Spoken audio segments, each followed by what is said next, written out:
Hello, how's everybody doing today? Just wanted to give a quick update. Um, Today has been a very eventful day. First, let me say that in tonight's live stream, we're going to continue our discussion and making our list of unanswered questions in the Summer Wells case. And the other part of the live stream I want to talk about is coverage of the Johnny Depp Amber Heard trial. What I want to talk about tonight directly affects victims and survivors of DV, SA, CP. I want your thoughts and opinions. I have some clips and information lined up to share with you guys. The discussion about this is Miss Heard's attorney made a big deal out of the way in which the responding police officers handled their investigation and report when the call was put out by someone on Miss Heard's behalf. I have my personal viewpoints as a survivor and what I dealt with when reporting and calling the police. And personally, it seemed to me like the police operated the way they would for any John Q. citizen. They did not do anything different, extraordinary, or special because it was Mr. Depp and Miss Heard that was involved, but actually handled the situation the exact way that my situation and many other victims and survivors, DV, SA, CP, just any type of VIOLENT, CRIME, so not to violate YouTube standards, report and investigation is handled, especially when, and I will show you what both officers' body cam footage showed, which was that you couldn't see any visible signs of damage or disturbance or disarray. This was the second call on the same day. Then I'm going to show you the following day's elevator footage, where Miss Heard got on the elevator with Mr. Franco and no visible signs of injury were there, as well as there was testimony from the front desk clerk who had more interaction with Miss Heard than Mr. Depp. Really knew who they were, but didn't know who they were.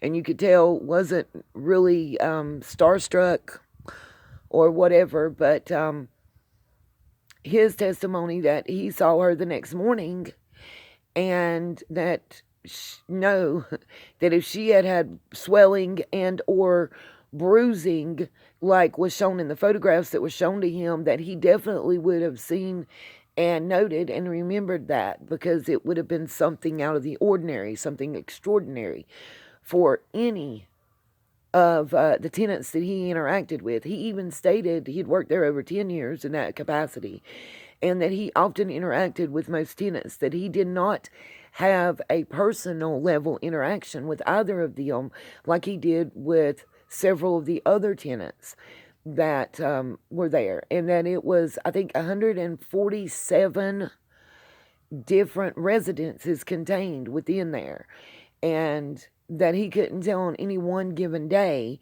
how many people were in and out. It would be in the thousands when you take 147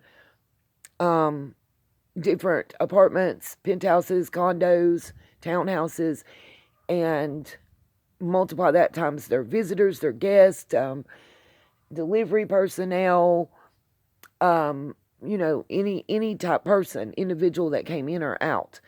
Also, I want the opinion, because so many times we've heard that this occurred or that occurred because someone that was quote unquote a star or famous got differential treatment.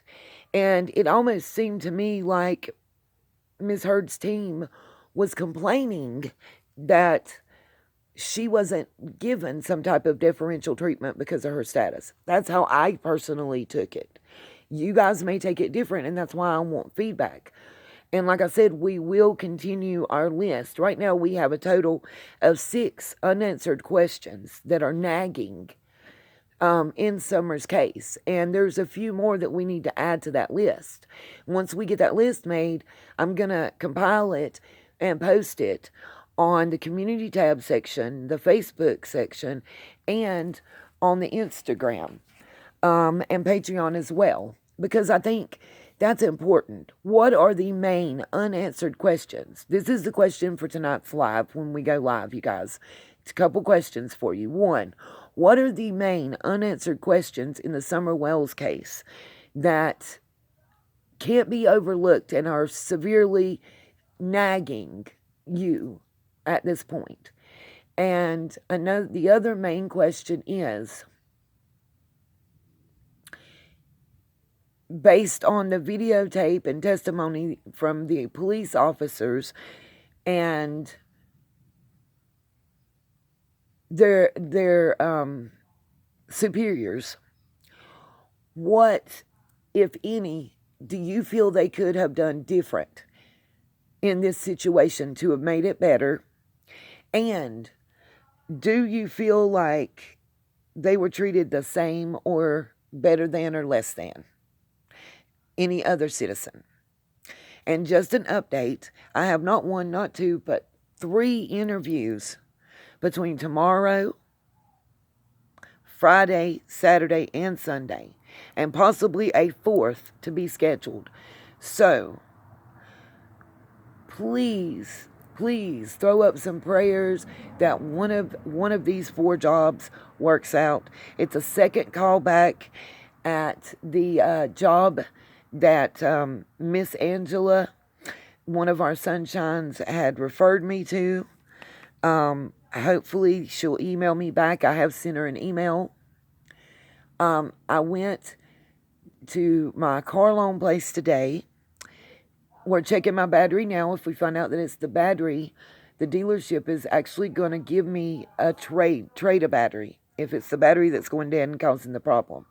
At this point, I need to come up with $83 in the next 72 hours to stop the court action, keep my car, and be caught up until June the 15th on my payments, which would mean if one of these jobs works out, which I expect it to, that everything would be good and work out.